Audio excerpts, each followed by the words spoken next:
ಮುಂಚೆ ಒಂದು ಹಂತದಲ್ಲೂ ಕೂಡ ಮಾಡಿರಲಿಲ್ಲ.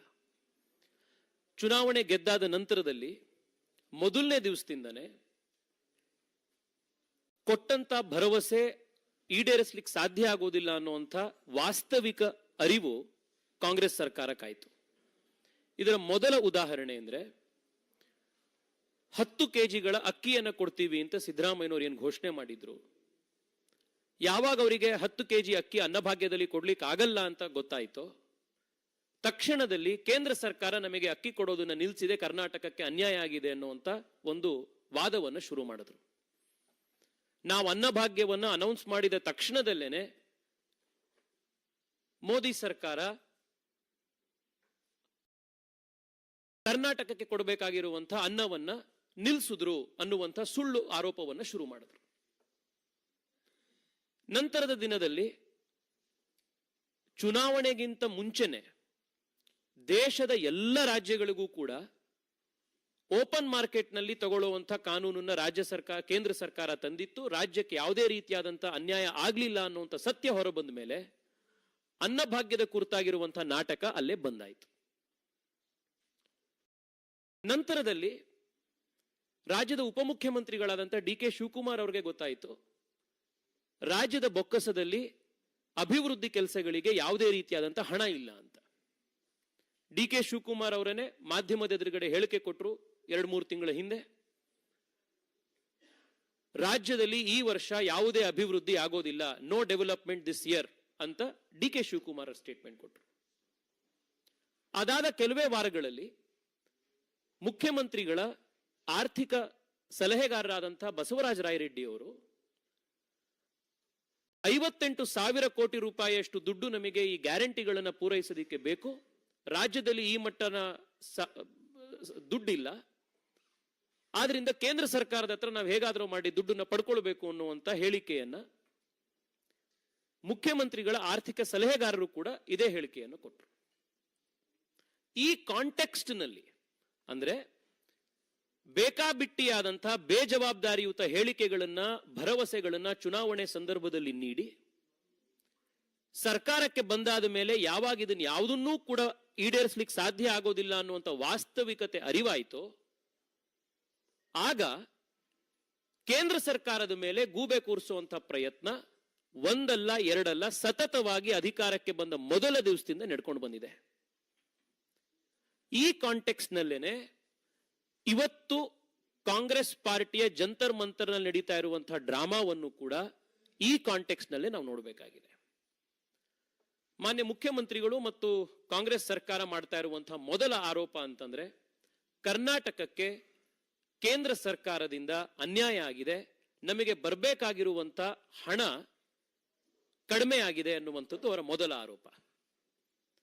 ಆದರೆ ಕಳೆದ 10 ವರ್ಷಗಳಲ್ಲಿ ನರೇಂದ್ರ ಮೋದಿ ಸರ್ಕಾರದ ನೇತೃತ್ವದಲ್ಲಿ ಕರ್ನಾಟಕಕ್ಕೆ ಎಷ್ಟು ದುಡ್ಡು ಬಂದಿದೆ ಅನ್ನುವಂಥ ಅಂಕಿಅಂಶವನ್ನು ನಿಮ್ಮೆದುರುಗಡೆ ಇಡ್ತೇನೆ. ಅದ್ರ ಜೊತೆಗೆ 10 ವರ್ಷಗಳ ಕಾಲ UPA ಸರ್ಕಾರದಲ್ಲಿ ಎಷ್ಟು ದುಡ್ಡು ಕರ್ನಾಟಕಕ್ಕೆ ಬಂದಿತ್ತು ಅನ್ನುವಂಥ ಮಾಹಿತಿಯನ್ನು ನಿಮ್ಮೆದುರುಗಡೆ ಇಡ್ತೇವೆ. 2004ನೇ ಇಸ್ವಿಯಿಂದ 2014ನೇ ಇಸ್ವಿಯವರೆಗೆ ಫ್ರಮ್ 2004 to 2014 ಕರ್ನಾಟಕಕ್ಕೆ ಟ್ಯಾಕ್ಸ್ ಡೆವಲ್ಯೂಷನ್ ಅಲ್ಲಿ ಬಂದಿದ್ದು 81,795 ಕೋಟಿ. 2014ರಿಂದ 2024ರವರೆಗೆ ಇಲ್ಲಿಯವರೆಗೆ ಬಂದಿರುವಂಥದ್ದು 2,85,000 ಕೋಟಿ ರೂಪಾಯಿ. ಅಂದ್ರೆ ಪರ್ಸೆಂಟೇಜ್ ನಲ್ಲಿ ಹೇಳಬೇಕು ಅಂತಂದ್ರೆ 250% ಗಿಂತ ಹೆಚ್ಚು ದುಡ್ಡು ಕಳೆದ 10 ವರ್ಷದಲ್ಲಿ ಕೇಂದ್ರ ಸರ್ಕಾರದಿಂದ ಟ್ಯಾಕ್ಸ್ ಡೆವಲ್ಯೂಷನ್ ಆಗಿ ರಾಜ್ಯ ಸರ್ಕಾರಕ್ಕೆ ಬಂದಿದೆ. ಇನ್ನು ಗ್ರಾಂಟ್ ಇನ್ ಏಡ್ ನ ಬಗ್ಗೆ ಮಾತನಾಡಿದ್ದಾರೆ ಮುಖ್ಯಮಂತ್ರಿಗಳು. ಗ್ರಾಂಟ್ ಇನ್ ಏಡ್ ನಲ್ಲೂ ಕೂಡ ರಾಜ್ಯಕ್ಕೆ ಅನ್ಯಾಯ ಆಗಿದೆ ಅಂತ ಹೇಳಿದ್ದಾರೆ.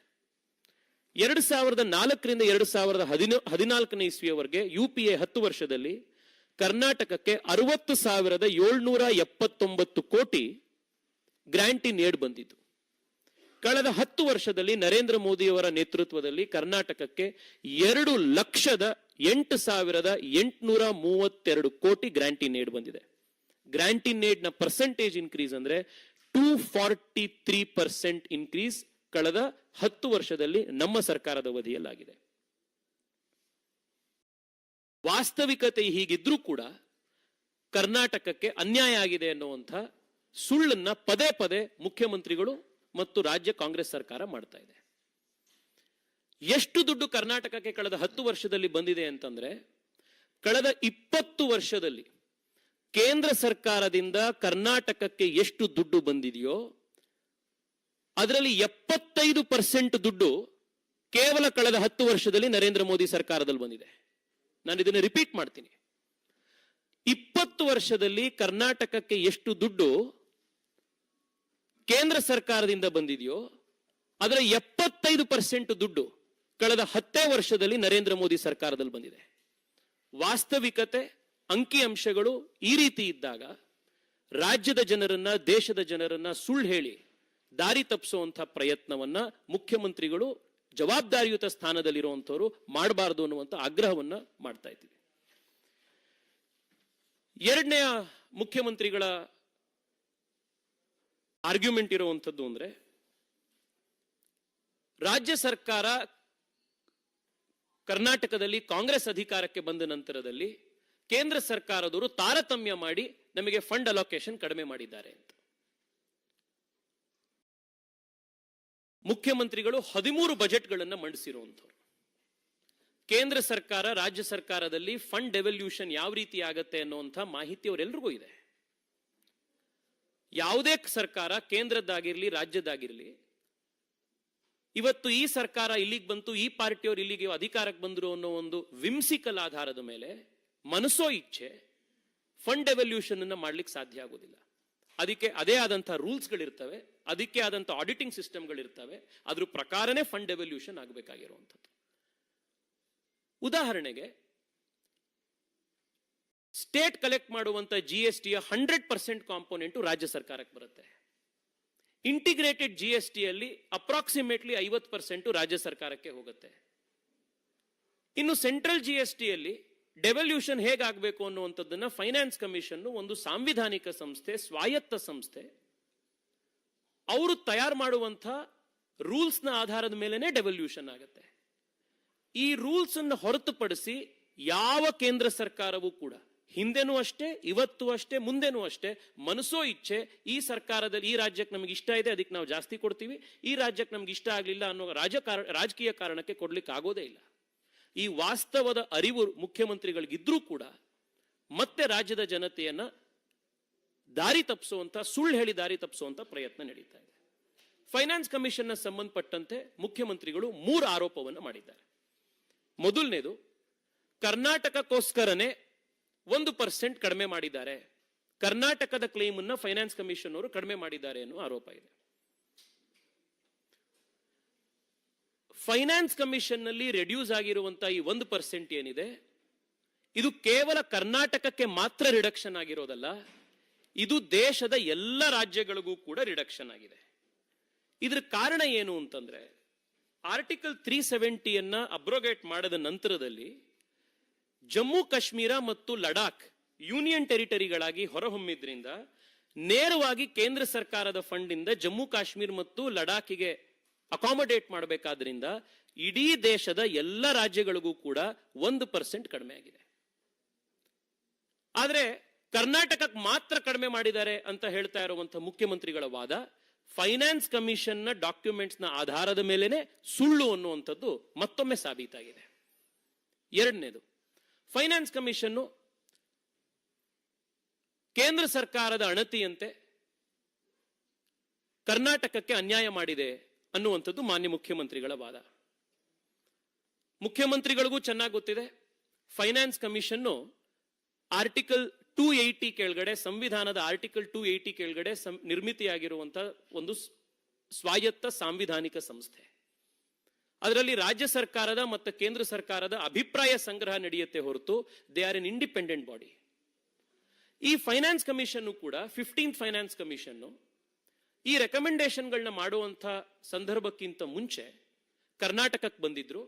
ಕರ್ನಾಟಕದಲ್ಲಿ ಪಂಚಾಯಿತಿಯ ರೆಪ್ರೆಸೆಂಟೇಷನ್ ನಿಂದ ಹಿಡಿದು ಮುಖ್ಯಮಂತ್ರಿಗಳವರೆಗೆ ಎಲ್ಲರನ್ನ ಅವರು ಸಂಪರ್ಕ ಮಾಡಿ ಮಾತನಾಡಿಸಿ ಅಭಿಪ್ರಾಯವನ್ನ ಸಂಗ್ರಹ ಮಾಡಿ ನಂತರದಲ್ಲೇನೆ ಅವರು ಕರ್ನಾಟಕಕ್ಕೆ ಡೆವಲ್ಯೂಷನ್ ಆಧಾರವನ್ನು ಫಿಕ್ಸ್ ಮಾಡಿತ್ತು.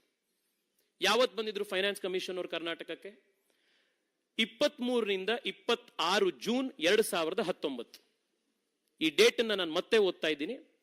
15 ಫೈನಾನ್ಸ್ ಕಮಿಷನ್ ನ ಅಭಿಪ್ರಾಯ ಸಂಗ್ರಹ ಮಾಡುವಂತಹ ದೃಷ್ಟಿಯಿಂದ ಕರ್ನಾಟಕಕ್ಕೆ ಜೂನ್ 2019 23ನೇ ತಾರೀಕಿಂದ 26ನೇ ತಾರೀಕುವರೆಗೆ 3 ದಿನಗಳ ಕಾಲ ಫೈನಾನ್ಸ್ ಕಮಿಷನ್ ನ ಎಲ್ಲ ಉನ್ನತ ಅಧಿಕಾರಿಗಳು ಕರ್ನಾಟಕಕ್ಕೆ ಬಂದಿದ್ರು. ಆಗ ಯಾರು ಅಧಿಕಾರದಲ್ಲಿದ್ದು? ಇದೇ ಕಾಂಗ್ರೆಸ್ ಮತ್ತು ಜೆಡಿಎಸ್ ಸರ್ಕಾರ ಅವತ್ತು ಅಧಿಕಾರದಲ್ಲಿದ್ದು. ಅವತ್ತು ರಾಜ್ಯ ಸರ್ಕಾರದ ಪ್ರತಿನಿಧಿಗಳಾಗಿ ಇವತ್ತಿನ ಗೃಹ ಸಚಿವರಾಗಿರುವಂತಹ ಅವತ್ತಿನ ಡಿಸಿಎಂ ಆಗಿದ್ರಂತ ಜಿ ಪರಮೇಶ್ವರ್ ಅವರು ಆ ಮೀಟಿಂಗ್ ನಲ್ಲಿದ್ದರು. ಇವತ್ತಿನ ಇಂಡಸ್ಟ್ರೀಸ್ ಮಿನಿಸ್ಟರ್ ಆಗಿರುವಂತಹ ಎಂ ಬಿ ಪಾಟೀಲ್ ಅವರು ಅವತ್ತಿನ ಗೃಹ ಸಚಿವರಾಗಿದ್ರು, ಅವರು ಕೂಡ ಆ ಮೀಟಿಂಗ್ ನಲ್ಲಿದ್ದರು. ಕೆ ಜೆ ಜಾರ್ಜ್ ಅವರು large and medium scale industry minister ಆಗಿ ಅವತ್ತು ಅವರಿದ್ರು. ಕೃಷ್ಣ ಬೈರೇಗೌಡರು ಅವತ್ತು ಮೀಟಿಂಗ್ ನಲ್ಲಿದ್ರು. ಇವರೆಲ್ಲರೂ ಕೂಡ ಸತೀಶ್ ಜಾರಕಿಹೊಳಿ ಅವರು ಅವತ್ತಿ ಮೀಟಿಂಗ್ ನಲ್ಲಿದ್ರು. ಸೊ ಕಾಂಗ್ರೆಸ್ ಸರ್ಕಾರದ ಇವತ್ತಿನ ಪ್ರಮುಖ ಸಚಿವರು 2019ರಲ್ಲಿ 15 ಫೈನಾನ್ಸ್ ಕಮಿಷನ್ ಅವರು ರಾಜ್ಯದ ಅಭಿಪ್ರಾಯ ಸಂಗ್ರಹ ಮಾಡ್ಲಿಕ್ಕೆ ಅವತ್ತು ಬಂದಾಗ ಇವರೆಲ್ಲರೂ ಕೂಡ ಅವತ್ತು ಮೀಟಿಂಗ್ ನಲ್ಲಿದ್ರು. ಅವತ್ತು ಕರ್ನಾಟಕದ ಪರವಾಗಿ ಸರಿಯಾಗಿ ವಾದ ಮಂಡಿಸ್ಲಿಕ್ಕಾಗ್ದಲೆ, ಕರ್ನಾಟಕದ ಹಕ್ಕನ್ನ ಅವತ್ತು ಕರೆಕ್ಟ್ ಆಗಿ ಪ್ರತಿಪಾದಿಸ್ಲಿಕ್ಕಾಗ್ದಲೆ, ಇವತ್ತು ಕೇಂದ್ರ ಸರ್ಕಾರದ ಮೇಲೆ, ನರೇಂದ್ರ ಮೋದಿ ಅವರ ಮೇಲೆ ಮತ್ತೆ ಸುಳ್ಳು ಆರೋಪ ಮಾಡಿ ಗೂಬೆ ಕೂರಿಸುವಂತ ಪ್ರಯತ್ನ ಆಗ್ತಾ ಇದೆ. ಕುಣಿಲಿಕ್ಕಾಗ್ದಲೇ ಇರೋರಿಗೆ ನೆಲ ಡೊಂಕು ಒಂದಂತೆ ಅವತ್ತು ಇವ್ರು ಮಾಡ್ಲಿಕ್ಕಾಗ್ದಲೆ ಇವತ್ತು ರಾಜಕೀಯದ ಆಟವನ್ನು ಮತ್ತೆ ಆಡ್ತಾ ಇದ್ದಾರೆ. ಇನ್ನು 3ನೇ ಆರೋಪ ಮಾನ್ಯ ಮುಖ್ಯಮಂತ್ರಿಗಳು ಅವರ ಪತ್ರದಲ್ಲೂ ಕೂಡ ಮಾಡಿರುವಂಥದ್ದು, ಸರ್ಕಾರದ ದುಡ್ಡಿನಲ್ಲಿ ತೆಗೆದಿರುವಂತಹ ಅಡ್ವರ್ಟೈಸ್ಮೆಂಟ್ ನಲ್ಲಿ ಮಾಡಿರುವಂತಹ ಆರೋಪ. ಫೈನಾನ್ಸ್ ಕಮಿಷನ್ ರಾಜ್ಯ ಸರ್ಕಾರಕ್ಕೆ 5,400 ಕೋಟಿ ರೂಪಾಯಿಯ ಸ್ಪೆಷಲ್ ಗ್ರಾಂಟ್ ಅನ್ನು ಕೊಡಿ ಎನ್ನುವಂತ ಶಿಫಾರಸ್ ಮಾಡಿದ್ರು. ಆದರೆ ಫೈನಾನ್ಸ್ ಕಮಿಷನ್ ನ ಈ ಶಿಫಾರಸನ್ನು ಕೂಡ ಕೇಂದ್ರ ಸರ್ಕಾರ ಜಾರಿ ಮಾಡಿಲ್ಲ ಅನ್ನುವಂಥ ಆರೋಪ. ಫೈನಾನ್ಸ್ ಕಮಿಷನ್ ನ ಪ್ರತಿಯೊಂದು ರೆಕಮೆಂಡೇಶನ್ ಕೂಡ ಫೈನಲ್ ರಿಪೋರ್ಟ್ ನಲ್ಲಿ ಫೈನಾನ್ಸ್ ಕಮಿಷನ್ ಮಾಡುವಂತಹ ಪ್ರತಿ ರಿಪೋರ್ಟು ಕೂಡ, ಪ್ರತಿ ಸಜೆಷನ್ ಕೂಡ, ರೆಕಮೆಂಡೇಶನ್ ಕೂಡ it is constitutionally binding on the government. ಕೇಂದ್ರ ಸರ್ಕಾರ ಫೈನಾನ್ಸ್ ಕಮಿಷನ್ ಮಾಡುವಂತಹ ರೆಕಮೆಂಡೇಶನ್ ನಿಂದ ತಪ್ಪಿಸ್ಕೊಳ್ಳಿಕ್ಕೆ ಸಾಧ್ಯವೇ ಆಗೋದಿಲ್ಲ. ಈ ವಾಸ್ತವ ಮುಖ್ಯಮಂತ್ರಿಗಳಿಗೆ ಗೊತ್ತಿದೆ. ಆದ್ರೆ ಮುಖ್ಯಮಂತ್ರಿಗಳು ಇಲ್ಲೂ ಕೂಡ ಸುಳ್ಳು ಹೇಳ್ತಾ ಇದ್ದಾರೆ. ಫೈನಾನ್ಸ್ ಕಮಿಷನ್ ನ ಫೈನಲ್ ರಿಪೋರ್ಟ್ ನಲ್ಲಿ ರಾಜ್ಯಕ್ಕೆ 5,400 ಕೋಟಿ ರೂಪಾಯಿ ಸ್ಪೆಷಲ್ ಗ್ರಾಂಟ್ ಅನ್ನ ಕೊಡಬೇಕು ಅನ್ನುವಂಥ ಯಾವುದೇ ಶಿಫಾರಸು ಫೈನಾನ್ಸ್ ಕಮಿಷನ್ ನ ಫೈನಲ್ ರಿಪೋರ್ಟ್ ನಲ್ಲಿ ಆಗಿಲ್ಲ. ಮುಖ್ಯಮಂತ್ರಿಗಳು ಹಸಿ ಸುಳ್ಳನ್ನ ರಾಜ್ಯದ ಜನರ ಎದುರುಗಡೆ, ದೇಶದ ಜನರ ಎದುರುಗಡೆ ಇಡ್ತಾ ಇದ್ದಾರೆ. 500 ಪೇಜ್ಗಳ ಫೈನಾನ್ಸ್ ಕಮಿಷನ್ 15 ಫೈನಾನ್ಸ್ ಕಮಿಷನ್ ನ ರಿಪೋರ್ಟ್ ಇದೆ. ನಾವು ಫೈನಾನ್ಸ್ ಕಮಿಷನ್ 500 ಪುಟಗಳ ಫೈನಲ್ ರಿಪೋರ್ಟ್ ನ ಒಂದೊಂದು ಲೈನ್ ಕೂಡ ಹುಡುಕ್ ನೋಡಿದ್ದೀವಿ. ಕರ್ನಾಟಕ ಅಲ್ಲ, ಯಾವುದೇ ರಾಜ್ಯಕ್ಕೂ ಕೂಡ ಸ್ಪೆಷಲ್ ಗ್ರಾಂಟ್ಸ್ ನ ಉಲ್ಲೇಖ ಈ ಫೈನಾನ್ಸ್ ಕಮಿಷನ್ ರಿಪೋರ್ಟ್ ನಲ್ಲಿ ಆಗಿಲ್ಲ.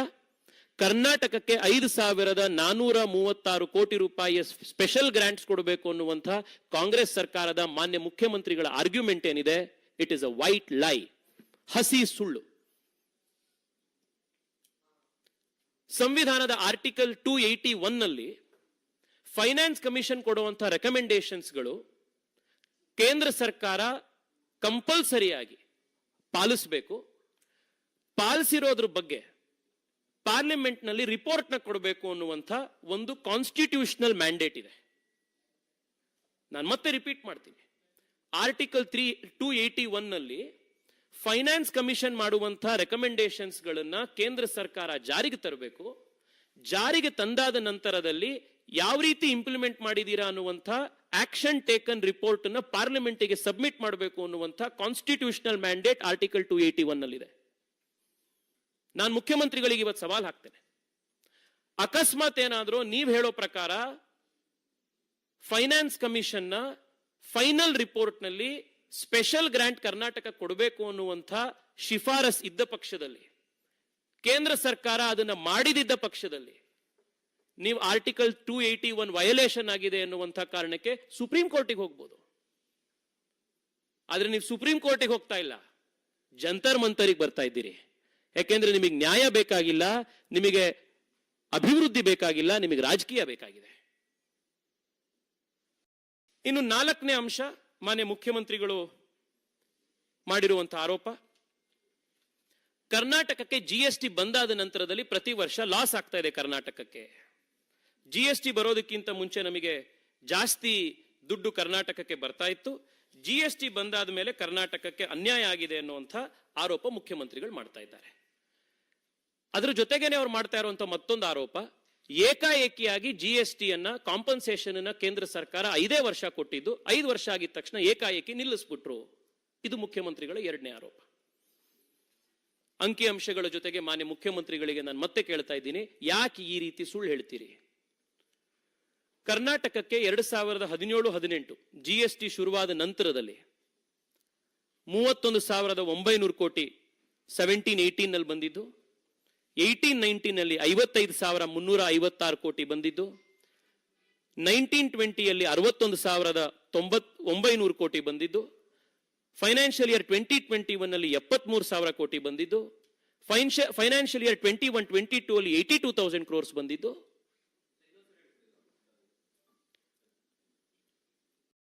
ನಾನು ನಿಮಗೆ ಇದನ್ನ ಡೀಟೇಲ್ ಕೊಡ್ತೀನಿ. 2017ನೇ ಇಸ್ವಿಯಿಂದ 2023ನೇ ಇಸ್ವಿ ಇವತ್ತಿನವರೆಗೆ ಪ್ರತಿ ವರ್ಷ ರಾಜ್ಯ ಸರ್ಕಾರಕ್ಕೆ ಜಿಎಸ್ಟಿಯಲ್ಲಿ ಬರ್ತಾ ಇರುವಂತಹ ಕಾಂಪನ್ಸೇಷನ್, ಜಿಎಸ್ಟಿಯಿಂದ ಬರ್ತಾ ಇರುವಂತಹ ರೆವೆನ್ಯೂ ಕಲೆಕ್ಷನ್ ಪ್ರತಿ ವರ್ಷ ಜಾಸ್ತಿ ಆಗ್ತಾ ಇದೆ. ಈ ಅಂಕಿಅಂಶಗಳು ಕರ್ನಾಟಕ ಸರ್ಕಾರದ ಬಜೆಟ್ನಲ್ಲೂ ಕೂಡ ರಿಫ್ಲೆಕ್ಟ್ ಆಗಿದೆ. 31,900 ಕೋಟಿ 2017-18 ಇದ್ದಿದ್ದು 21-22 ಬರುವಷ್ಟೊತ್ತಿಗೆ 82,000 ಕೋಟಿ ತನಕ ಬಂದಿತ್ತು. ಪ್ರತಿ ವರ್ಷ ಜಿಎಸ್ಟಿ ಕಲೆಕ್ಷನ್ ಜಾಸ್ತಿ ಆಗ್ತಾ ಇದೆ. ಈ ರೀತಿ ಜಿಎಸ್ಟಿ ಕಲೆಕ್ಷನ್ ಪ್ರತಿ ವರ್ಷ ಜಾಸ್ತಿ ಆಗ್ತಾ ಇರುವಂತ ಅಂಕಿಅಂಶ ಇಲ್ಲಿ ಇರಬೇಕಾದ್ರೆ ಜಿಎಸ್ಟಿ ನಮಗೆ ಕಡಿಮೆ ಆಗ್ತಾ ಇದೆ ಅಂತ ಹಸಿ ಸುಳ್ಳನ್ನ ಮತ್ತೆ ಮುಖ್ಯಮಂತ್ರಿಗಳು ಇಡೀ ರಾಜ್ಯಕ್ಕೆ ಹೇಳ್ತಾ ಇರುವಂತದ್ದು ಎಷ್ಟು ನ್ಯಾಯ? 2ನೇದು, ಏಕಾಏಕಿ 5 ವರ್ಷದಲ್ಲಿ ನಿಲ್ಲಿಸ್ಬಿಟ್ರು. 5 ವರ್ಷದಲ್ಲಿ ನಿಲ್ಲಿಸ್ಬಿಟ್ರು. ಕರ್ನಾಟಕಕ್ಕೆ ಮಾತ್ರ 5 ವರ್ಷಕ್ಕೆ ನಿಲ್ಲಿಸಿದ್ದ ಅಥವಾ ದೇಶದ ಎಲ್ಲ ರಾಜ್ಯಕ್ಕೂ 5 ವರ್ಷದ ಮೇಲೆ ನಿಲ್ಲಿಸಿದ್ದ? ಯಾಕೆ 5 ವರ್ಷಕ್ಕೆ ನಿಲ್ಲಿಸಿದ್ದು? ಜಿಎಸ್ಟಿ ಕಾನೂನನ್ನ 2017ರಲ್ಲಿ ಇಂಟ್ರೊಡ್ಯೂಸ್ ಮಾಡಿದಾಗ್ಲೇನೆ, ಜಿಎಸ್ಟಿ ಆಕ್ಟ್ ನಲ್ಲೇನೆ ಎಲ್ಲಾ ರಾಜ್ಯಗಳಿಗೂ ಕೂಡ 5 ವರ್ಷಗಳವರೆಗೆ ನಾವು ರೆವೆನ್ಯೂ ಕಾಂಪನ್ಸೇಷನ್ ಕೊಡ್ತೀವಿ ಅಂತಿತ್ತು. 5 ವರ್ಷದ ತನಕ ಪ್ರತಿ ವರ್ಷ ರಾಜ್ಯ ಸರ್ಕಾರಕ್ಕೆ ಕಾಂಪನ್ಸೇಷನ್ ಬಂದಿದೆ. ಉತ್ತರ ಪ್ರದೇಶಕ್ಕೂ ಇವತ್ತು ನಿಂತಿದೆ, ಮಹಾರಾಷ್ಟ್ರಕ್ಕೂ ನಿಂತಿದೆ, ತಮಿಳುನಾಡು ಕರ್ನಾಟಕಕ್ಕೂ ನಿಂತಿದೆ. 5 ವರ್ಷ ಕಂಪ್ಲೀಟ್ ಆಗಿರೋದ್ರಿಂದ ಕಾನೂನಾತ್ಮಕವಾಗಿ ಅದು ನಿಂತಿದೆ. ಕರ್ನಾಟಕಕ್ಕೆ ಮಾತ್ರ ಜಿಎಸ್ಟಿ ನಿಲ್ಸಿದ್ದಾರೆ, ಕಾಂಪನ್ಸೇಷನ್ ನಿಲ್ಸಿದ್ದಾರೆ ಅಂತ ಹೇಳುವಂಥದ್ದು ಮತ್ತೊಂದು ಹಸಿ ಸುಳ್ಳು.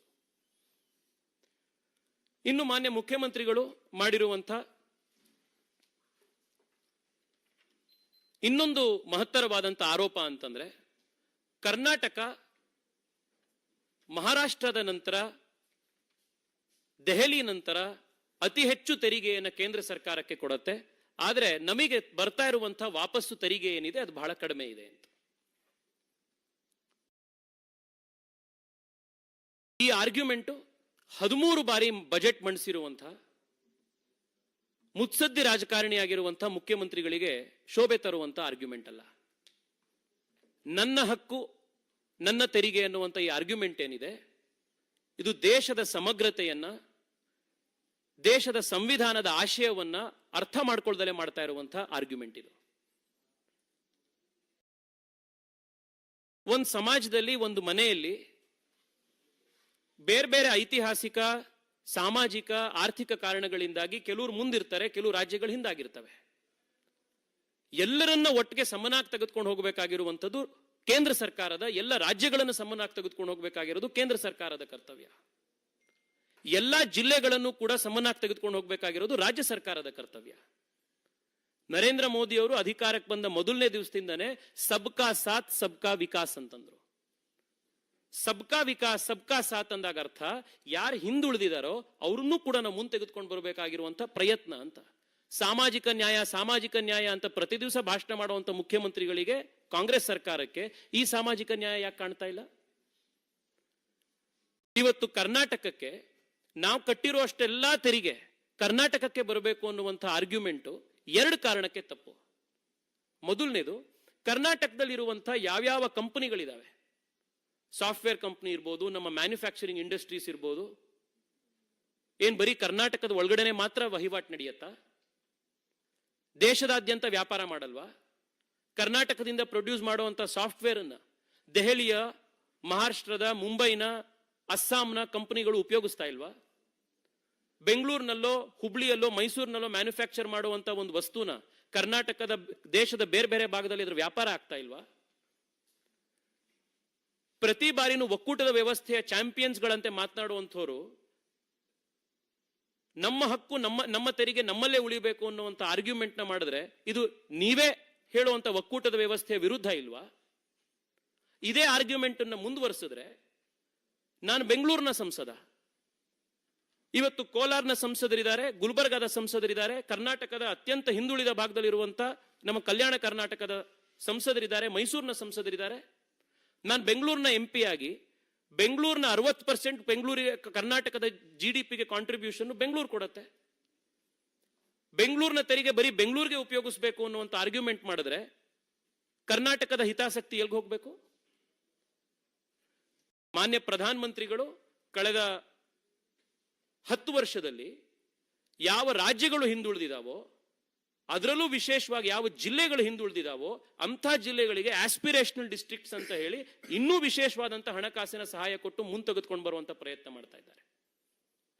ಈ ಆರ್ಗ್ಯುಮೆಂಟ್ ಅನ್ನು ಇದೇ ರೀತಿ ನೀವು ತುಂಡೊರ್ಸ ಅಂತ ಆರ್ಗ್ಯುಮೆಂಟ್ ನೀವು ಮುಂದುವರಿಸಿದ್ರೆ ದೇಶದ ಕಾನ್ಸೆಪ್ಟ್ ಎಲ್ಲಿ ಹೋಗ್ಬೇಕು? ರಾಜ್ಯದ ಕಾನ್ಸೆಪ್ಟ್ ಎಲ್ಲಿ ಹೋಗ್ಬೇಕು? ಬೆಂಗಳೂರಿನಲ್ಲೇ ಇದನ್ನು ನೀವು ಮುಂದುವರಿಸ್ತಾ ಹೋದ್ರೆ ಮಹದೇವಪುರ ಕಟ್ಟುವಷ್ಟು ಟ್ಯಾಕ್ಸು ಬೆಂಗಳೂರಿನ ಬೇರೆ ಭಾಗಗಳು ಕಟ್ಟಲ್ಲ. ಈ ರೀತಿ ಒಂದು ವ್ಯವಸ್ಥೆಯನ್ನ ಸರ್ಕಾರವನ್ನು ನಡೆಸಲಿಕ್ಕೆ ಸಾಧ್ಯ ಇದೆಯಾ? ಇದ್ರ ಜೊತೆಗೆ ಏನ್ ಕೊಟ್ಟಿದ್ದಾರೆ ಕೇಂದ್ರ ಸರ್ಕಾರ ಕರ್ನಾಟಕಕ್ಕೆ ಎನ್ನುವಂಥ ಆರ್ಗ್ಯುಮೆಂಟ್ ಅನ್ನು ಕೂಡ ಮುಖ್ಯಮಂತ್ರಿಗಳು ಮಾಡ್ತಾ ಇರ್ತಾರೆ. ಏನ್ ಬಂದಿದೆ ಕರ್ನಾಟಕಕ್ಕೆ? ಕೇವಲ ರೈಲ್ವೇಸ್ನಲ್ಲಿ ನಾನು 2-3 ಅಂಶಗಳನ್ನು ಮಾತ್ರ ನಿಮ್ಮ ಎದುರುಗಡೆ ಇಡ್ತೇನೆ. ಯಾವ ಮಟ್ಟದ ಒಂದು ಅಭಿವೃದ್ಧಿ ಕರ್ನಾಟಕಕ್ಕೆ ಕೇವಲ ರೈಲ್ವೇಸ್ನಲ್ಲಿ, ಹೈವೇಸ್ನಲ್ಲಿ ಆಗಿದೆ ಕಳೆದ 10 ವರ್ಷದಲ್ಲಿ ಅಂತ. ದುಡ್ಡು ಬರೋದಿಲ್ಲ, ಕರ್ನಾಟಕಕ್ಕೆ ಅನ್ಯಾಯ ಆಗಿದೆ ಅಂತ ಪದೇ ಪದೇ ಹೇಳ್ತಾರಲ್ಲ, ಈ ಅಂಕಿಅಂಶಗಳಿಗೆ ಮಾನ್ಯ ಮುಖ್ಯಮಂತ್ರಿಗಳಾಗ್ಲಿ ಕಾಂಗ್ರೆಸ್ನವರಾಗ್ಲಿ ಉತ್ತರ ಕೊಡಬೇಕು. ಕೇಂದ್ರ ಸರ್ಕಾರದಲ್ಲಿ UPA ಅಧಿಕಾರದಲ್ಲಿದ್ದಾಗ 2009ನೇ ಇಸ್ವಿಯಿಂದ 2014ನೇ ಇಸ್ವಿಯವರೆಗೆ ಪ್ರತಿ ವರ್ಷ ಆವರೇಜ್ ಕರ್ನಾಟಕಕ್ಕೆ ರೈಲ್ವೇಸ್ನಲ್ಲಿ ಬರ್ತಾ ಇದ್ದಿದ್ದು 835 ಕೋಟಿ. ನಾನು ಮತ್ತೆ ರಿಪೀಟ್ ಮಾಡ್ತೀನಿ, 2009ರಿಂದ 2014ರವರೆಗೆ UPA ಕೇಂದ್ರದಲ್ಲಿ ಅಧಿಕಾರಕ್ಕಿದ್ದಾಗ ರೈಲ್ವೆ ಬಜೆಟ್ನಲ್ಲಿ ಕರ್ನಾಟಕಕ್ಕೆ ಬರ್ತಾ ಇದ್ದಿದ್ದು ಆವರೇಜ್ ಸರಾಸರಿ 835 ಕೋಟಿ. ಆದರೆ ಕಳೆದ 10 ವರ್ಷದಲ್ಲಿ ಕರ್ನಾಟಕಕ್ಕೆ ಕೇವಲ ರೈಲ್ವೇಸ್ ಅಲ್ಲಿ ವರ್ಷಕ್ಕೆ ಆವರೇಜು 3838 ಕೋಟಿ ಬಂದಿದೆ. 4.5 ಟೈಮ್ಸ್ ಮೋರ್ ಮನಿ ರೈಲ್ವೇಸ್ನಲ್ಲಿ ಬಂದಿರುವಂಥದ್ದು. 10 ವರ್ಷದ UPA ಸರ್ಕಾರದ ಅವಧಿಯಲ್ಲಿ 113 ಕಿಲೋಮೀಟರ್ ರೈಲ್ವೆ ಲೈನ್ ಅನ್ನು ಕ್ರಿಯೇಟ್ ಮಾಡಿದ್ರು ಹೊಸದಾಗಿ. ಕಳೆದ 10 ವರ್ಷದಲ್ಲಿ ನರೇಂದ್ರ ಮೋದಿ ಸರ್ಕಾರ ಕರ್ನಾಟಕದಲ್ಲಿ 169 ಕಿಲೋಮೀಟರ್ ಹೊಸ ರೈಲ್ವೆ ಲೈನ್ ನಾವು ಕ್ರಿಯೇಟ್ ಮಾಡಿದೀವಿ. 1.2x more. UPA ಸರ್ಕಾರ 10 ವರ್ಷ ಅಧಿಕಾರದಲ್ಲಿದ್ದಾಗ 2004ರಿಂದ 2014ನೇ ಇಸ್ವಿಯವರೆಗೆ ರೈಲ್ವೆ ಎಲೆಕ್ಟ್ರಿಫಿಕೇಶನ್ ವರ್ಷಕ್ಕೆ 12 ರೈಲ್ವೆ ಕಿಲೋಮೀಟರ್ ಆಗ್ತಾ ಇತ್ತು. ಟೋಟಲ್ ಅವ್ರು ಮಾಡಿರುವಂತದ್ದು ಕರ್ನಾಟಕದ ಜನ ಇದನ್ನು ಗಮನಿಸಬೇಕು. UPA ಸರ್ಕಾರ 10 ವರ್ಷದಲ್ಲಿ ವರ್ಷಕ್ಕೆ 12 ಕಿಲೋಮೀಟರ್ ರೈಲ್ವೆ ಎಲೆಕ್ಟ್ರಿಫಿಕೇಶನ್ ಮಾಡೋರು. ನರೇಂದ್ರ ಮೋದಿ ಸರ್ಕಾರದ ಅವಧಿಯಲ್ಲಿ ವರ್ಷಕ್ಕೆ 301 railway kilometre, 301 railway kilometre electrification ಆಗ್ತಾ ಇದೆ. ಇದು ರೈಲ್ವೇಸ್ನಲ್ಲಿ ಆಗಿರುವಂಥದ್ದು. ಇನ್ ಜಲ್ ಜೀವನ್ ಮಿಷನ್ ನಲ್ಲಿ ನಾನು ಒಂದೇ ಒಂದು ಅಂಶ ಎಲ್ರಿಗೂ ಗಮನಕ್ಕೆ ತರಬೇಕು. ಮಾನ್ಯ ಮುಖ್ಯಮಂತ್ರಿಗಳು ಕೇಂದ್ರ ಸರ್ಕಾರಕ್ಕೆ ಏನು ಬಂದಿಲ್ಲ ಕೇಂದ್ರ ಸರ್ಕಾರದಿಂದ ನಮಗೆ, ಈ ಆರ್ಗ್ಯುಮೆಂಟ್ ನ ಪದೇ ಪದೇ ಮಾಡ್ತಾ ಇರೋದ್ರಿಂದ ಮುಖ್ಯಮಂತ್ರಿಗಳ ಕ್ಷೇತ್ರ ಆಗಿರುವಂತಹ ವರುಣಾ ಮತ್ತು ಚಾಮುಂಡೇಶ್ವರಿ ಮೈಸೂರು ಡಿಸ್ಟ್ರಿಕ್ಟ್ ನಲ್ಲಿ ಪ್ರಧಾನಮಂತ್ರಿಗಳು ಜಲ್ ಜೀವನ್ ಮಿಷನ್ ಅನ್ನೋ ಅಭಿಯಾನ ಶುರು ಮಾಡಿ ಮನೆಗಳಿಗೆ ನಲ್ಲಿಯಲ್ಲಿ ನೀರು ತೆಗೆದುಕೊಂಡು ಹೋಗೋ ಯೋಜನೆಯನ್ನು ತಗೊಂಡ್ಕೊಂಡು ಬರೋದಕ್ಕಿಂತ ಮುಂಚೆ ಆಗಸ್ಟ್ 15, 2019ನೇ ಇಸ್ವಿಗಿಂತ ಮುಂಚೆ ಮೈಸೂರು ಜಿಲ್ಲೆಯಲ್ಲಿ ವರುಣಾ ಮತ್ತೆ ಚಾಮುಂಡೇಶ್ವರಿಯಲ್ಲಿ 24% ಮನೆಗಳ ಹತ್ರ ವಾಟರ್ ಕನೆಕ್ಷನ್ ಇದ್ದಿತ್ತು, ಟ್ಯಾಪ್ಡ್ ವಾಟರ್ ಕನೆಕ್ಷನ್ ಇದ್ದಿತ್ತು. ಇವತ್ತು 68%ಗೆ ಅದು ಏರಿಕೆ ಆಗಿದೆ. ಅದನ್ನು ತೆಗೆದುಕೊಂಡು ಬಂದಿರುವಂಥದ್ದು ನರೇಂದ್ರ ಮೋದಿ ಅವರು. ರಾಮನಗರ ಕನಕಪುರದಲ್ಲಿ 30% ಮಾತ್ರ 2019ನೇ ಇಸ್ವಿಗಿಂತ ಮುಂಚೆ ಮನೆಗಳಿಗೆ ನಲ್ಲಿಯಲ್ಲಿ ನೀರು ಬರ್ತಾ ಇದ್ದಿತ್ತು. ಆದ್ರೆ ಇವತ್ತದು 90%ಗೆ ಇನ್ಕ್ರೀಸ್ ಆಗಿದೆ. ನರೇಂದ್ರ ಮೋದಿ ಸರ್ಕಾರ ತೆಗೆದುಕೊಂಡು ಬಂದಿರುವಂಥದ್ದು ವಾಸ್ತವಿಕತೆ ಇದಿದೆ. ಕಡೆಯದಾಗಿ ನಾನು ಒಂದೇ ವಿಷಯ ಹೇಳ್ತೇನೆ. ಇವತ್ತು ಕಾಂಗ್ರೆಸ್ನ ಸಂಸದರು, ಕಾಂಗ್ರೆಸ್ನ ಸರ್ಕಾರ ನಮಗೆ ಪ್ರತ್ಯೇಕ ದೇಶದ ಮಾತನಾಡ್ತಾ ಇದ್ದಾರೆ. ದಕ್ಷಿಣ ಭಾರತದ ಪ್ರತ್ಯೇಕ ದೇಶದ ಮಾತನಾಡ್ತಾ ಇದ್ದಾರೆ. ಕರ್ನಾಟಕದ ಮಣ್ಣಿನಲ್ಲಿ ಕರ್ನಾಟಕದ ಜನ ಇದನ್ನೆಂದೂ ಕೂಡ ಸಹಿಸಲು ಅಂತ ಮಾತನಲ್ಲ ಇದು. ಕೇಂದ್ರ ಸರ್ಕಾರಕ್ಕೆ ಯಾಕೆ ತೆರಿಗೆ ಕಟ್ಟಬೇಕು, ನಮ್ಗೆ ಯಾಕೆ ಬರ್ತಾ ಇಲ್ಲ ಆ ದುಡ್ಡು ಅಂತ ಪ್ರಶ್ನೆ ಮಾಡ್ತಾ ಇದ್ದಾರೆ. ಮಾನ್ಯ ಮುಖ್ಯಮಂತ್ರಿಗಳಲ್ಲಿ, ಕಾಂಗ್ರೆಸ್ನ ಸರ್ಕಾರದಲ್ಲಿ ನನ್ನ ಆಗ್ರಹ ಇಷ್ಟೇನೆ. ಕೋವಿಡ್ ಬಂದಾಗ ಕರ್ನಾಟಕದ ಜನ ಪ್ರಪಂಚದ ಬೇರೆ ಬೇರೆ ಕಡೆ, ಬೇರೆ ಬೇರೆ ದೇಶಗಳಲ್ಲಿ ಸ್ಟ್ರಕ್ ಆಗಿದ್ರು. 2,000ಕ್ಕೂ ಹೆಚ್ಚು ಕನ್ನಡಿಗರನ್ನ ಒಂದೇ ಭಾರತ್ನ ಮಿಷನ್ ನಲ್ಲಿ ಪ್ರಪಂಚದ ಮೂಲೆಯಿಂದ ನರೇಂದ್ರ ಮೋದಿ ಸರ್ಕಾರ ವಾಪಸ್ ಕರ್ಕೊಂಡು ಬಂತಲ್ಲ, ಕೇಂದ್ರ ಸರ್ಕಾರದ ಜವಾಬ್ದಾರಿ, ಭಾರತದ ಜವಾಬ್ದಾರಿ ಅಂತ ಕರ್ಕೊಂಡು ಬಂದಿತ್ತು. ಕರ್ನಾಟಕದ ವಿದ್ಯಾರ್ಥಿಗಳು ಯುಕ್ರೇನ್ ನಲ್ಲಿ ಓದ್ಲಿಕ್ಕೆ ಹೋದಾಗ, ಯುಕ್ರೇನ್ ರಷ್ಯಾದ ಯುದ್ಧದ ಮಧ್ಯದಲ್ಲಿ 600ಕ್ಕೂ ಹೆಚ್ಚು ಕರ್ನಾಟಕದ ವಿದ್ಯಾರ್ಥಿಗಳು ಸಿಕ್ಕಾಕೊಂಡಿದ್ರು. ಒಬ್ಬೊಬ್ಬರನ್ನು ಕೂಡ ಸುರಕ್ಷಿತವಾಗಿ ಕರ್ಕೊಂಡು ಬರುವಂತ ಕೆಲಸ ನರೇಂದ್ರ ಮೋದಿ ಸರ್ಕಾರ ಮಾಡ್ತಲ್ಲ. ಕನ್ನಡಿಗರನ್ನ ರಕ್ಷಿಸಬೇಕು, ಭಾರತೀಯರನ್ನ ರಕ್ಷಿಸಬೇಕು ಅಂತ ಅವ್ರನ್ನೆಲ್ಲರನ್ನು ಕರ್ಕೊಂಡು ಬಂದಿತ್ತು. ಕರ್ನಾಟಕದ ಮಡಿಕೇರಿ ಇರ್ಬೋದು, ಬೆಳಗಾವಿ ಇರ್ಬೋದು, ನಮ್ಮ ಉತ್ತರ ಕರ್ನಾಟಕ ಭಾಗದಿಂದ ಸಾವಿರಾರು ಸಂಖ್ಯೆಯಲ್ಲಿ ಪ್ರತಿ ಮನೆಯಿಂದ ದೇಶಕ್ಕೋಸ್ಕರ ಸರ್ವಸ್ವ ತ್ಯಾಗ ಮಾಡೋದಕ್ಕೋಸ್ಕರ ಆರ್ಮಿ ಸೇರ್ಕೋತಾರಲ್ಲ ನಮ್ಮ ಯುವಕರು, ಅವ್ರಿಗೆ ಸಂಬಳ ಕೊಡ್ತಾ ಇರುವಂತ ಕೇಂದ್ರ ಸರ್ಕಾರದ ಹಣದಿಂದ ಸಂಬಳ ಹೋಗ್ತಿದೆಯಲ್ಲ, ಅವ್ರಿಗೆ ನೀವೇನು ಉತ್ತರ ಕೊಡ್ತೀರಿ? ಪ್ರತ್ಯೇಕ ರಾಷ್ಟ್ರದ ಮಾತನಾಡುವಂಥವ್ರು. ಕಳೆದ 5 ವರ್ಷದಲ್ಲಿ ದೇಶದ ಎಲ್ಲ ರಾಜ್ಯಗಳಿಗೆ ಹೋಲಿಸಿದ್ರೆ ಕರ್ನಾಟಕಕ್ಕೆ ಅತಿ ಹೆಚ್ಚು FDI ಬಂದಿದೆ. ಈ FDI ಕರ್ನಾಟಕಕ್ಕೆ ಬಂದಿದ್ ಯಾಕೆ? ಕಳೆದ 10 ವರ್ಷದಲ್ಲಿ ನರೇಂದ್ರ ಮೋದಿ ಸರ್ಕಾರ ದೇಶದ, ಭಾರತದ ಇಮೇಜ್ನ, ಭಾರತದ ಒಂದು ಸಮಗ್ರ ಆಡಳಿತ ವ್ಯವಸ್ಥೆಯನ್ನ ಅಂತಾರಾಷ್ಟ್ರೀಯ ಮಟ್ಟದಲ್ಲಿ ಒಂದು ಮಾನ್ಯತೆಗೆ ತೆಗೆದುಕೊಂಡು ಬರೋದಕ್ಕೆ ಪ್ರಯತ್ನ ಪಟ್ಟಿದ್ರಿಂದ. 2 ವಾರದ ಹಿಂದಷ್ಟೇ ಬೋಯಿಂಗ್ನ ಫ್ಯಾಕ್ಟರಿ ದೇವನಹಳ್ಳಿಲಿ ಉದ್ಘಾಟನೆ ಆಯಿತು. HAL 48,000 ಕೋಟಿ ಆರ್ಡರ್ ಸಿಕ್ತು. ಇದು ಕನ್ನಡಿಗರಿಗೆ, ಕರ್ನಾಟಕಕ್ಕೆ ಉದ್ಯೋಗ ಸೃಷ್ಟಿಯಾಗಲ್ವಾ? ನರೇಂದ್ರ ಮೋದಿ ಸರ್ಕಾರ ದೇಶಕ್ಕೆ ಮಾಡಿರುವಂತಹ ಒಂದು ಕೊಡುಗೆಯಿಂದ ತಾನೇ ನಮಗೆ ಇಷ್ಟೆಲ್ಲ FDI ಬಂದಿರುವಂಥದ್ದು. ಕರ್ನಾಟಕ ದೇಶದಲ್ಲಿ FDI ನಲ್ಲಿ ನಂಬರ್ 1 ಆಗಿರುವಂಥದ್ದು. ಈ ರೀತಿ ಹಸಿ ಸುಳ್ಳನ್ನು ಹೇಳುವಂಥದ್ದನ್ನ ತಾವು ನಿಲ್ಲಿಸಬೇಕು. ರಾಜ್ಯದ ಜನರಿಗೆ ಮಾಡ್ತಾ ಇರುವಂತಹ ಅನ್ಯಾಯವನ್ನು ನಿಲ್ಲಿಸಬೇಕು. ಬೊಮ್ಮಾಯಿಯವರ ಸರ್ಕಾರ ಕಡೆ ಬಜೆಟ್ನಲ್ಲಿ ಕೇಂದ್ರ ಸರ್ಕಾರದ ಬಂದಿದ್ದ ಈ ಹಣಗಳನ್ನ, ಈ ಒಂದು ಡೆವಲ್ಯೂಷನ್ ಆಧಾರದ ಮೇಲೆನೆ ಸುಶಾಸನ ನಡೆಸಿ, ಗುಡ್ ಗವರ್ನೆನ್ಸ್ ನಡೆಸಿ 40,000 ಕೋಟಿ ರೂಪಾಯಿಯ ಸರ್ಪ್ಲಸ್ ಬಜೆಟ್ ಅನ್ನು ನಾವು ಕೊಟ್ಟು ಹೋಗಿದ್ವಿ. ನೀವಿವತ್ತು ರಾಜ್ಯಕ್ಕೆ ಭ್ರಷ್ಟಾಚಾರ, ದಿವಾಳಿತನದ ಅಂಚಿನಲ್ಲಿ ಕರ್ನಾಟಕವನ್ನು ತೆಗೆದುಕೊಂಡು ಬಂದಿದ್ದೀರಿ. ನರೇಂದ್ರ ಮೋದಿಯವರು ಕರ್ನಾಟಕಕ್ಕೆ ವಂದೇ ಭಾರತ್ ಟ್ರೈನ್ ಕೊಟ್ಟಿದ್ದಾರೆ, ಜಲ್ ಜೀವನ್ ಮಿಷನ್ ನಲ್ಲಿ ನೀರು ಕೊಟ್ಟಿದ್ದಾರೆ, ಮೆಟ್ರೋ ಕೊಟ್ಟಿದ್ದಾರೆ, ಏರ್ಪೋರ್ಟ್ ಕೊಟ್ಟಿದ್ದಾರೆ, ಹೈವೇಗಳನ್ನು ಕೊಟ್ಟಿದ್ದಾರೆ, ಎಕ್ಸ್ಪ್ರೆಸ್ ವೇ ಕೊಟ್ಟಿದ್ದಾರೆ. 1,00,000 ಕೋಟಿಗೂ ಹೆಚ್ಚು ರೂಪಾಯಿ ಅಂತ ಅನುದಾನಗಳ ಪ್ರಾಜೆಕ್ಟ್ಗಳನ್ನು ಕೇವಲ ಬೆಂಗಳೂರು ನಗರ ಕೊಟ್ಟಿದ್ದಾರೆ. ಕಷ್ಟದಲ್ಲಿರುವಂತಹ ಕನ್ನಡಿಗರನ್ನ ದೇಶದ ಮೂಲೆಗಳನ್ನ, ವಿಶ್ವದ ಮೂಲೆಗಳಿಂದ ಅವರನ್ನ ಸಂರಕ್ಷಿಸಿ ವಾಪಸ್ ಕರ್ಕೊಂಡು ಬಂದಿದ್ದಾರೆ. ಬಸವಣ್ಣರ ಅನುಭವ ಮಂಟಪದ ಗುಣಗಾನವನ್ನ G20ಯಲ್ಲಿ UN ನಲ್ಲಿ ಮಾಡಿದ್ದಾರೆ. ಕರ್ನಾಟಕಕ್ಕೆ 20 ವರ್ಷದಲ್ಲಿ ಬಂದಿರುವಂತಹ ಎಲ್ಲ ಅನುದಾನಗಳ ಪೈಕಿ 75% ಅನುದಾನವನ್ನ ನಮ್ಮ ಸರ್ಕಾರ ಕೊಟ್ಟಿದೆ. ನೀವೇನ್ ಕೊಟ್ಟಿದ್ದೀರಿ ಸಿದ್ದರಾಮಯ್ಯನವರೇ? ಭ್ರಷ್ಟಾಚಾರ, ದಿವಾಳಿತನ ಮತ್ತು ಟಿಪ್ಪು ಜಯಂತಿ, ಈ 3ನ ಬಿಟ್ರೆ ಕರ್ನಾಟಕಕ್ಕೆ ನಿಮ್ಮ ಏನು ಕೊಡುಗೆ ಇಲ್ಲ. ಈಗಲಾದರೂ ದೆಹಲಿಯ ಜಂತರ್ ಮಂತರ್ನಲ್ಲಿ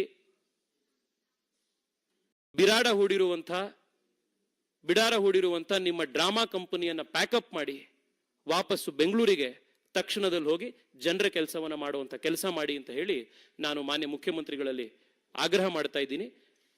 ಮೈಸೂರಿನ ಸಂಸದರಾದಂಥ ಪ್ರತಾಪ್ ಸಿಂಹ ಅವರು ಇನ್ಮಿಕ್ಕ ಅಂಶಗಳ ಬಗ್ಗೆ ನಮ್ಮನ್ನು ಉದ್ದೇಶಿಸಿ ಮಾತನಾಡಬೇಕು ಅಂತ ಮನವಿ ಮಾಡ್ತಾ ಇದ್ದೀನಿ.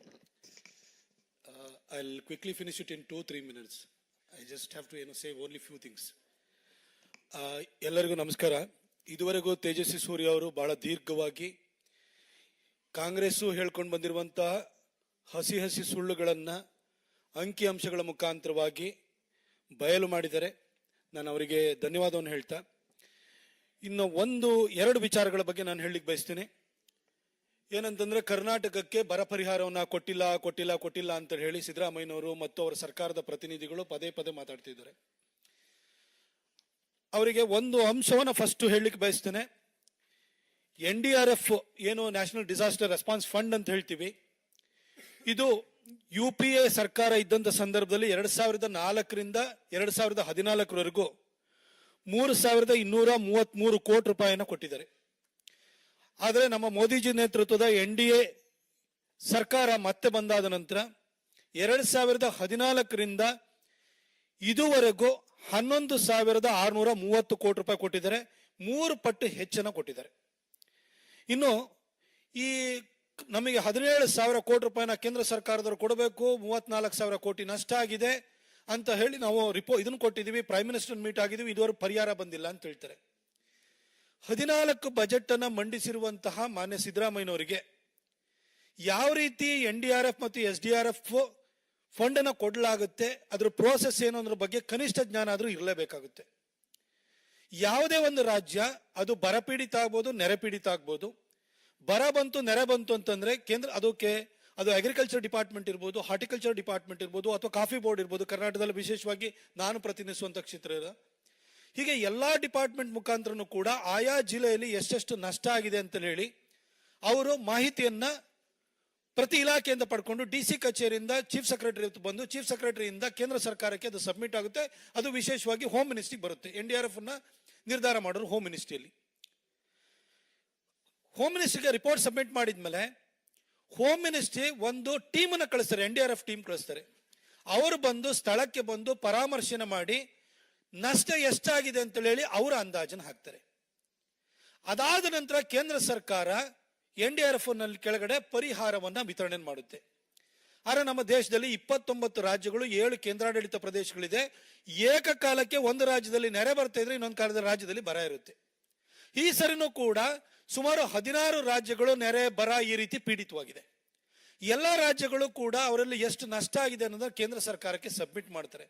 ಸಬ್ಮಿಟ್ ಮಾಡಿ ಆದ್ಮೇಲೆ ಕೇಂದ್ರ ಸರ್ಕಾರ ಟೀಮ್ ಅನ್ನು ಕಳಿಸಿ ಪರಾಮರ್ಶೆ ಮಾಡಿ ಆಯಾ ಜಿಲ್ಲೆಗಳಿಗೆ ಸಂಬಂಧಪಟ್ಟ ಹಾಗೆ, ಆಯಾ ರಾಜ್ಯಗಳಿಗೆ ಸಂಬಂಧಪಟ್ಟ ಹಾಗೆ ಒಂದು ಮೀಟಿಂಗ್ ಅನ್ನು ತೆಗೆದುಕೊಂಡು ಆ ನಂತರ ಏಕಕಾಲಕ್ಕೆ ಎಲ್ಲರಿಗೂ ಪರಿಹಾರವನ್ನು ಬಿಡುಗಡೆ ಮಾಡ್ತಾರೆ. ಆದರೆ ಬಹಳಷ್ಟು ರಾಜ್ಯಗಳು, ಅಂದ್ರೆ ಎಲ್ಲೆಲ್ಲಿ ಸಂವೇದನಾಶೀಲ ಮುಖ್ಯಮಂತ್ರಿಗಳಿದ್ದಾರೆ, ಅವ್ರು ಏನ್ ಮಾಡ್ತಾರೆ ಅಂತಂದ್ರೆ NDRF ದುಡ್ಡು ಬಂದೇ ಬರುತ್ತೆ. ಆದ್ರೆ NDRF ಬರೋವರೆಗೂ, ಅದು ಏಕಕಾಲಕ್ಕೆ ಎಲ್ಲರಿಗೂ ಬಿಡುಗಡೆ ಆಗೋವರೆಗೂ ಕಾಯೋದು ಬೇಡ ಅಂತ ಹೇಳಿ ಸ್ಟೇಟ್ ಎಕ್ಸ್ಚೆಕರ್ ಅಂತ ಏನಿರ್ತದೆ, ರಾಜ್ಯದ ಖಜಾನೆಯಿಂದ ಪರಿಹಾರವನ್ನು ಕೊಡ್ತಾರೆ. ಆನಂತರ ಕೇಂದ್ರ ಸರ್ಕಾರದ ಬಂದೇ ಬರುತ್ತೆ. ಬಂದಾದ ಕೂಡಲೇ ಅದನ್ನ ಅವ್ರು ಇಟ್ಕೊಳ್ತಾರೆ.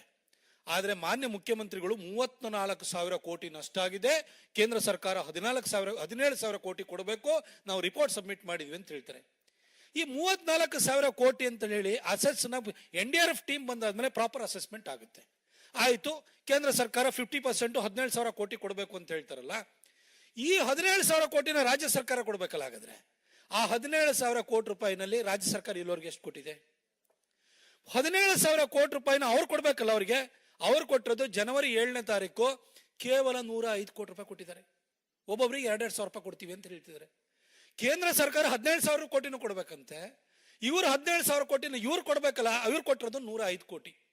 ಇದು ಮಾನ್ಯ ಮುಖ್ಯಮಂತ್ರಿಗಳು ಯಾವ ರೀತಿ ಆತ್ಮದ್ರೋಹದ ಮಾತುಗಳನ್ನು ಆಡ್ತಾ ಇದ್ದಾರೆ, ಜನರನ್ನು ದಾರಿ ತಪ್ಪಿಸ್ತಾ ಇದ್ದಾರೆ ಅನ್ನೋದು ಇದರಲ್ಲಿ ಬಹಳ ಸ್ಪಷ್ಟವಾಗುತ್ತೆ. ಇನ್ನು ಒಂದು ವಿಚಾರ, ಮಹದಾಯಿ, ಮೇಕೆದಾಟು, ಅಪ್ಪರ್ ಭದ್ರಾ, ಇದ್ರ ಬಗ್ಗೆ ಆಗಾಗ ಅವ್ರು ಮಾತಾಡ್ತಾ ಇರ್ತಾರೆ. ಅಪ್ಪರ್ ಭದ್ರಾ ಏನು, ಭದ್ರಾ ಮೇಲ್ದಂಡೆ ಯೋಜನೆಗೆ ನಾವು ಕಳೆದ ಬಜೆಟ್ ನಲ್ಲಿ 2023-24 ಬಜೆಟ್ ನಲ್ಲಿ ನಾವು ಕೊಟ್ಟಿರುವಂತ ಅನುದಾನ ಏನು ಘೋಷಣೆ ಮಾಡಿದ್ದು 5,300 ಕೋಟಿ ರೂಪಾಯಿ ಬರಬೇಕು ಇನ್ನೂ ಬಂದಿಲ್ಲ, ಕೊಟ್ಟಿಲ್ಲ ಅಂತ ಹೇಳಿ ಸಿದ್ದರಾಮಯ್ಯನವ್ರು ಹೇಳ್ತಿದ್ದಾರೆ. ಆದರೆ ಸಿದ್ದರಾಮಯ್ಯನವರಿಗೆ ವ್ಯವಸ್ಥೆ ಯಾವ ರೀತಿ ನಡೀತದೆ ಅಂತ ಗೊತ್ತಿರಬೇಕು.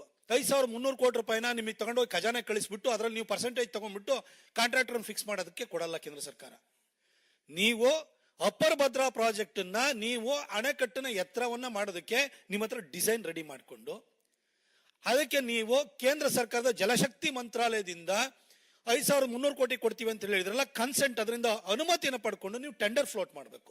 ಡಿಸೈನ್ ಇದ್ದಾದ್ಮೇಲೆ ಪ್ರಾಪರ್ DPR ಇಟ್ಕೊಂಡು ನೀವು ಟೆಂಡರ್ ಫ್ಲೋಟ್ ಮಾಡಿ, ಟೆಂಡರ್ ನಲ್ಲಿ ಟೆಕ್ನಿಕಲ್ಲು ಎಲ್ಲ ಫೈನಾನ್ಷಿಯಲ್ ಇವ್ಯಾಲ್ಯೂಯೇಷನ್ ಎಲ್ಲ ಬಿಡ್ ಆದ ನಂತರ ಕೇಂದ್ರ ಸರ್ಕಾರ ಮೊದಲನೇ ಹಂತದಲ್ಲಿ ಎಷ್ಟು ಕೊಡಬೇಕು ಅದನ್ನ ಕೇಂದ್ರ ಸರ್ಕಾರ ರಿಲೀಸ್ ಮಾಡುತ್ತೆ. ಸರ್, ಫಸ್ಟ್ ಡಿಸೈನ್ ನ ಫೈನಲೈಸ್ ಮಾಡಿ DPR ಇಟ್ಕೊಂಡು ಟೆಂಡರ್ ಕರೆಯೋ ಕೆಲಸ ಮಾಡಿ. 5,300 ಕೋಟಿ ರೂಪಾಯಿನ ನಾವಿಲ್ಲಿ ಬಿಜೆಪಿಯ ಸಂಸದರಿದ್ದೀವಿ, ನಾವು 25 ಜನ ಸಂಸದರಿದ್ದೀವಿ, ನೀವು ತಲೆ ಕೆಡಿಸ್ಕೊಳ್ಬೇಡಿ.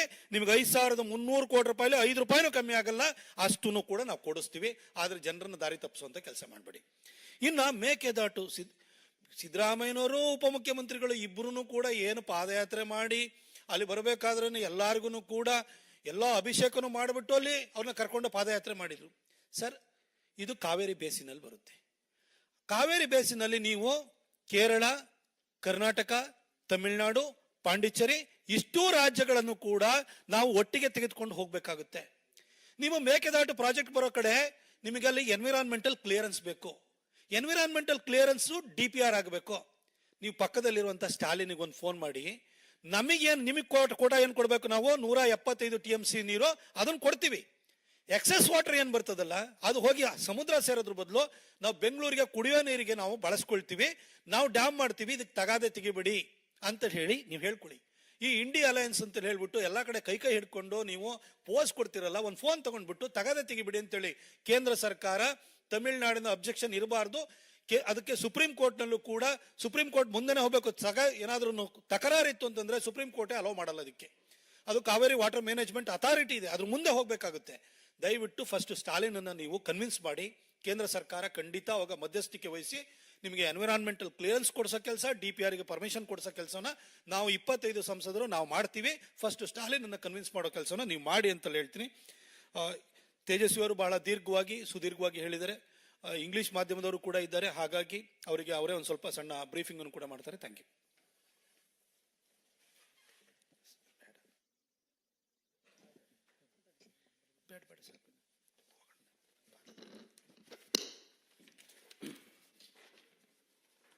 कई सारे इश्यूज इस प्रेस मीट में आए हैं. I will brief in English to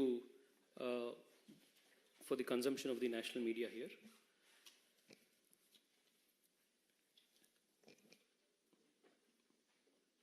Ever since the Congress government came to power in Karnataka, they have been making baseless and false allegations against the central government after realizing that they cannot fulfill the unrealistic guarantees that they had made to the people during the elections. The Chief Minister had promised 10 kgs of rice under the Annabhagya scheme, and the minute he realized that the state could not procure enough rice and fulfill the guarantee, he started blaming the center and specifically said that the Modi government has stopped the sale of rice to Karnataka alone to prevent the state from fulfilling the Annabhagya scheme. It was later, the claim was later busted when facts came to the fore that even before the state government, even before the onset of elections, all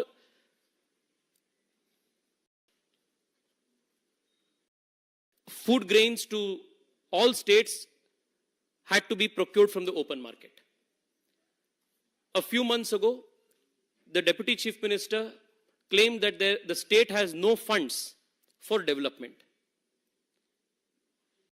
Just a few weeks ago, the economic advisor of the Chief Minister, Basavaraj Rai Reddy, said that the 58,000 crore rupees burden that the state is facing because of the fulfillment of the election promises is a big burden on the state, and the state has to find new ways of procuring more funds from the central government. It is in this context that this latest drama of the Congress party and the Congress government in Delhi has to be seen. It's a purely political gimmick when the state government has realized that it cannot fulfill its poll promises, which were made in haste, which were made irresponsibly, and which were made without thinking on the financial realities of the state. The Chief Minister has made 5 important allegations. Very briefly, I will try to address all of them. One, the Chief Minister's claim is that Karnataka has been impartially treated by the central government and has received very less tax devolution under the Modi government. The facts speak otherwise. Between 2004 and 2014, under the 10 years of the UPA government, the total tax devolution to Karnataka was 81,795 crores.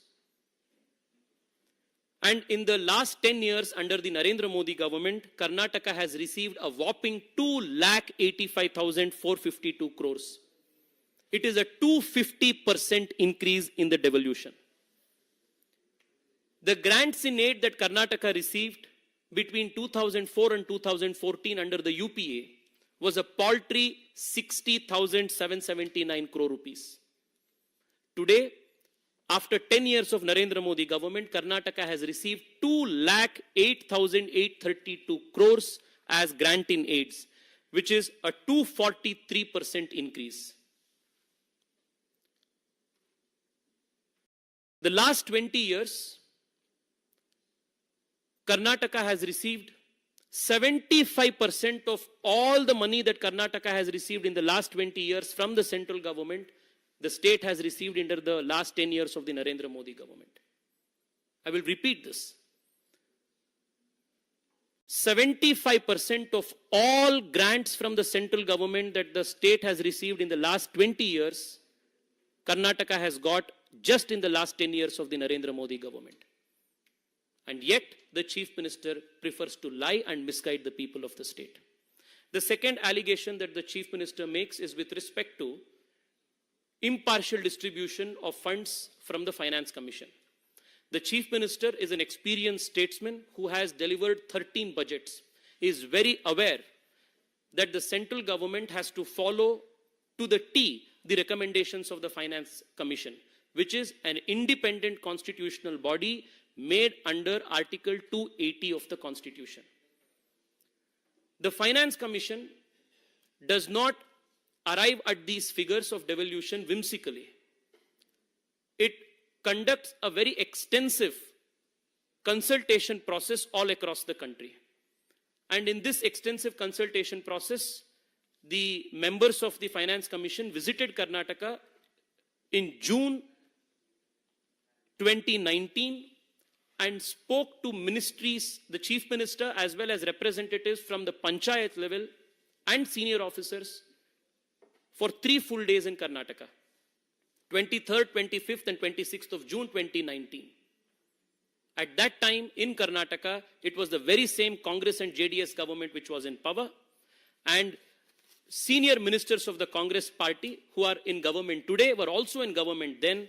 G. Parameshwara was the Deputy Chief Minister, M.B. Patil was Minister of Home, K.J. George, Krishna Bairegowda, Abdul Khader, Satish Jarkiholi, all of them deposed before the commission. They couldn't put across a strong argument in favor of the state then, and today they are crying hoarse and trying to play politics. The claim, the propaganda that the Congress machinery is repeatedly making is that the Finance Commission has recommended a special grant to Karnataka to the tune of 5,400 crore rupees. And despite this Finance Commission recommendation, the central government has not made this recommendation, has not fulfilled this particular special grant. This again is a white lie. The final report of the Finance Commission does not make any special recommendation for any state whatsoever, particularly to Karnataka. It does not make any recommendation for any special grant. this special grant is a figment of the chief minister's and his ecosystem's imagination.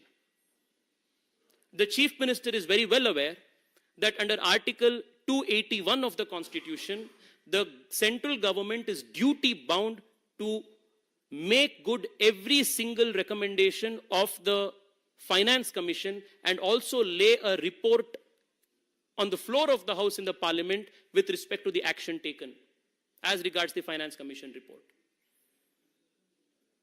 Despite these constitutional diktats that he is aware of, the Chief Minister is preferring to misguide the people purely for political reasons. The other claim the Chief Minister is making repeatedly is that the state government has incurred loss of revenue since the time the GST was introduced in Karnataka and in the country. Numbers again very clearly demonstrate that this again is a lie. In 17-18, the tax devolution from GST that Karnataka received, the total revenue of the state was 31,974 crores. The last year, Karnataka has got 82,179 crores. Year on year, there has been an increase in the GST devolution and the GST, the revenue that the state has received. This again is a white lie. The other claim the Chief Minister has made is that the central government has whimsically and all of a sudden stopped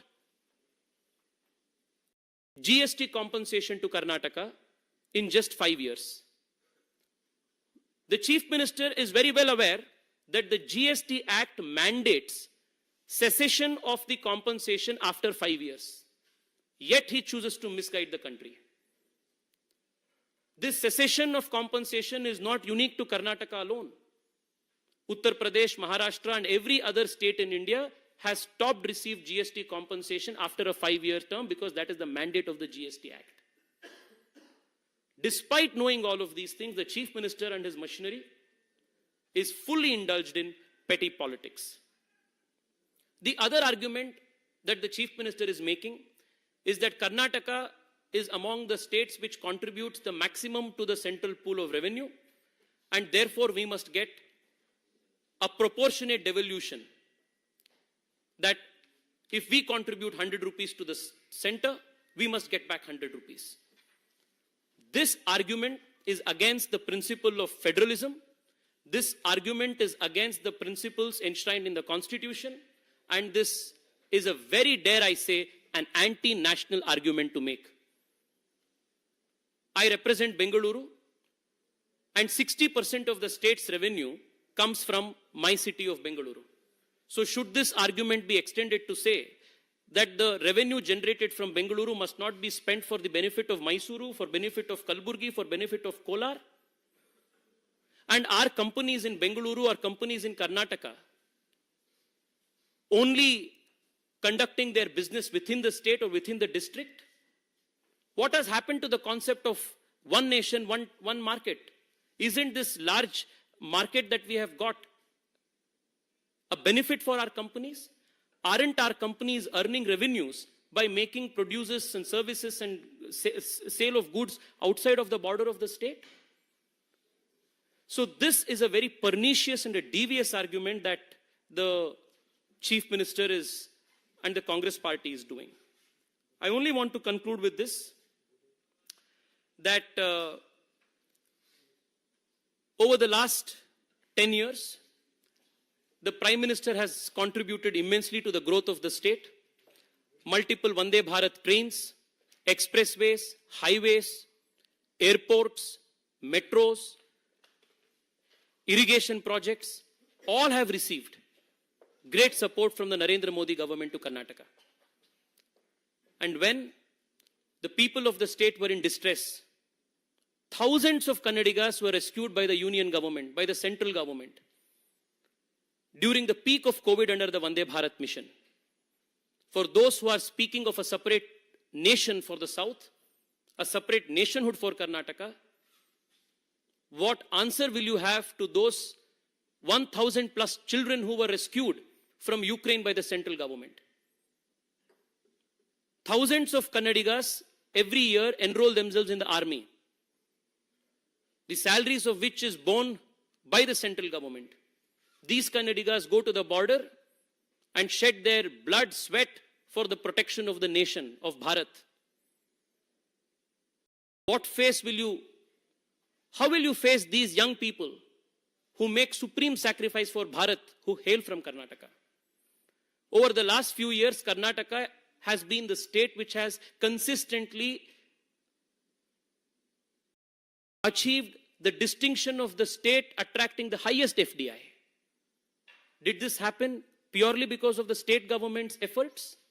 It was the central government's efforts of Make in India, of Skill India, of Digital India, of the Prime Minister's leadership of the country, which has brought so much of foreign direct investment to Karnataka. Just last week, the Prime Minister was in Karnataka, in Bengaluru, throwing open the Boeing factory. 48,000 crore orders were given to Karnataka's HAL, which is directly going to benefit the people of the state. When this is the scenario, for petty politics, unable to fulfill your promises, you are resorting to breaking the country. How different is this argument from the Tukde gang argument that was heard in the country a few years ago?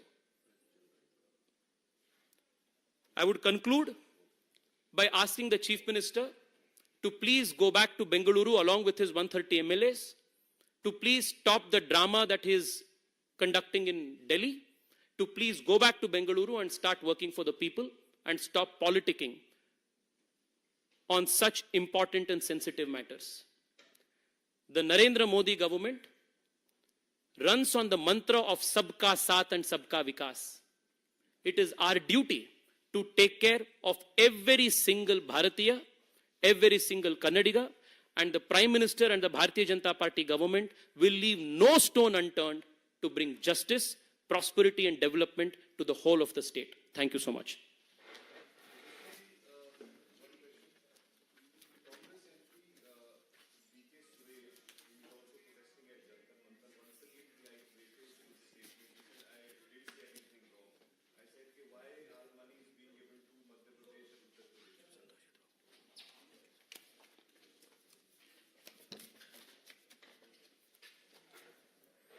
The Congress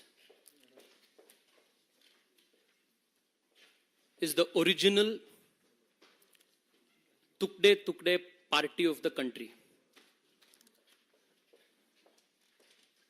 They were solely responsible for the partition of India. And it's the same party that is again speaking in a separatist, divisive tone yet again today. This is inherent in the DNA of the Congress party.